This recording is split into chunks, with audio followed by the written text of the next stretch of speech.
Olá, meu nome é Clairton Ednei dos Santos, trabalho aqui na instituição na coordenação dos laboratórios e também dou aula. Vou falar hoje sobre infecção no trato urinário, o que é muito comum e conhecido como infecção urinária no dia a dia das pessoas. Então, vamos lá. Então, a gente vai ver nesse slide um pouquinho do que é a infecção no trato urinário. A infecção sintomática do trato urinário situa-se entre as mais frequentes infecções bacterianas do ser humano, figurando como a segunda infecção mais comum na população em geral, predominando entre os adultos e em pacientes do sexo feminino.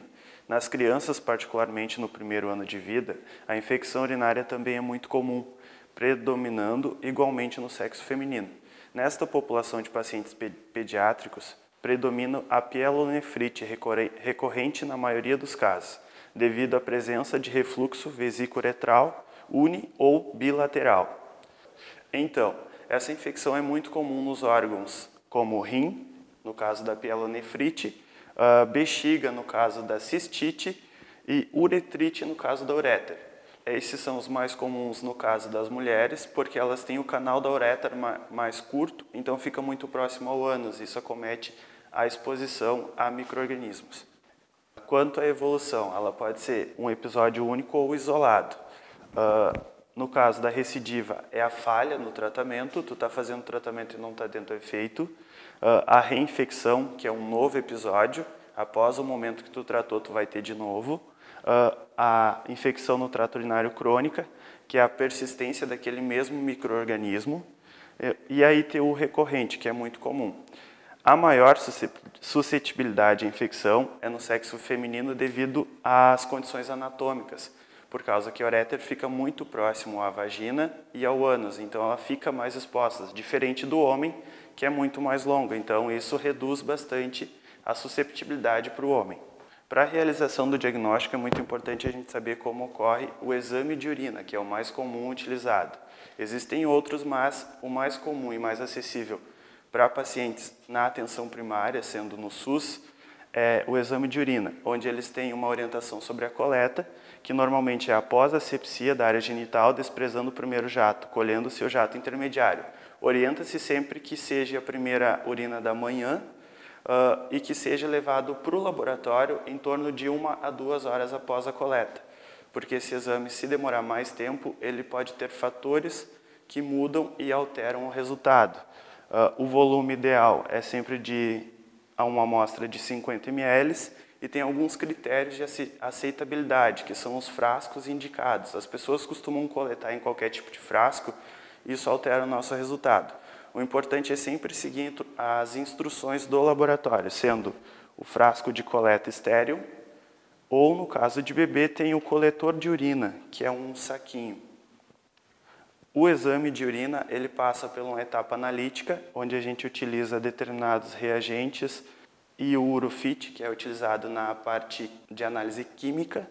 Alguns equipamentos são bastante importantes num laboratório que realiza esse tipo de exame, como a centrífuga e o microscópico, e também o espectrofotômetro para ver densidade.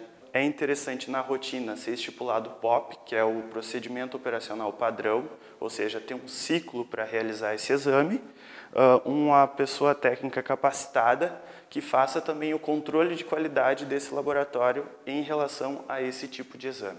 O exame de urina comum é composto pelas análises seguintes aqui: análise física, análise microscópica, análise química e o exame confirmatório que tu vai fazer no final depois das 3 análises que foram feitas antes. A análise física, a gente observa o aspecto normal da urina, é ela ser transparente, levemente amarelada. Quando ela está além disso, a gente já considera anormal. O odor, muitas vezes o cheiro, a gente percebe, quando ele tem um cheiro forte, é muito relacionado à infecção por algum tipo de bactéria. A cor também tem bastante interferente e a densidade, que também é possível ver na análise química através da fita.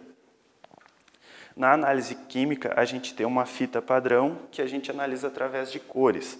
Nessa análise, a gente vai poder identificar a densidade, como na análise física, a presença de cetona, bilirrubina, urobilinogênio, glicose, no caso de um paciente diabético, nitrito, leucócito, proteína, albumina e pH.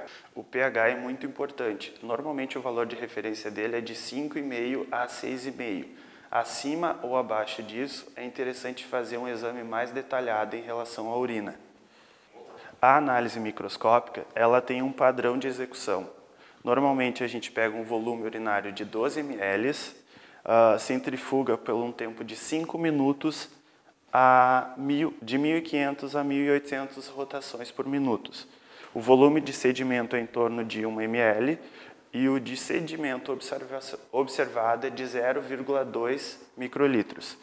A lamínula a gente utiliza um quadradinho pequeno e usa uma lâmina comum para identificação do material que está naquela lâmina.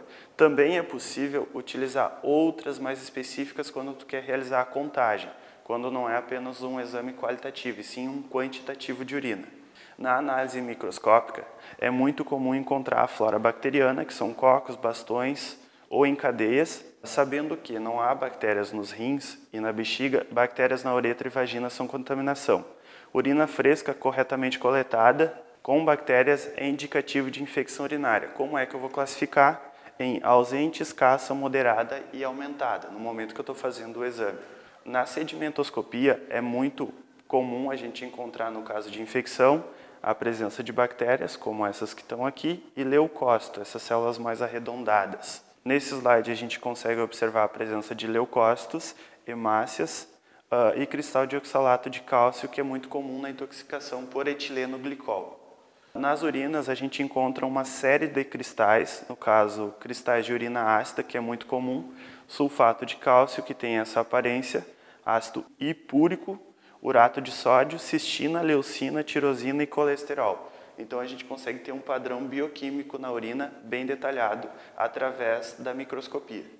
Nos cristais de urina alcalina, no momento que a gente usa o pH, a gente vai determinar quando é ácido ou alcalina, a gente encontra fosfato triplo, carbonato de cálcio, biurato de amônia, partículas de fosfato amorfo e fosfato de cálcio.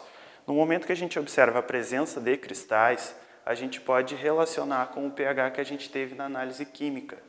Porque ali tu vai poder dizer, se eu estou encontrando um cristal fosfato triplo e a minha urina não era alcalina, tem algum erro. Eu vou poder voltar e refazer esse exame para ter certeza do resultado que eu vou fornecer ao paciente. Na análise microscópica, também é possível a gente encontrar parasitas, como a Trichomona vaginalis, que é muito comum na vagina. Alguns outros parasitas não tão comuns, mas devido à contaminação fecal, é possível ser encontrado. Espermatozoides, no caso da urina masculina. Aqui a gente tem uma lâmina que nos mostra, no caso, a infecção por fungo, tem presença de alguns leucócitos e alguns aglomerados de fungos, no caso, levedura de cândida. A cândida é muito comum no caso de candidíase. As mulheres têm muito esse tipo de infecção também. Então, pessoal, deixo aqui algumas referências referente a essa videoaula. Espero que tenha ajudado e até a próxima.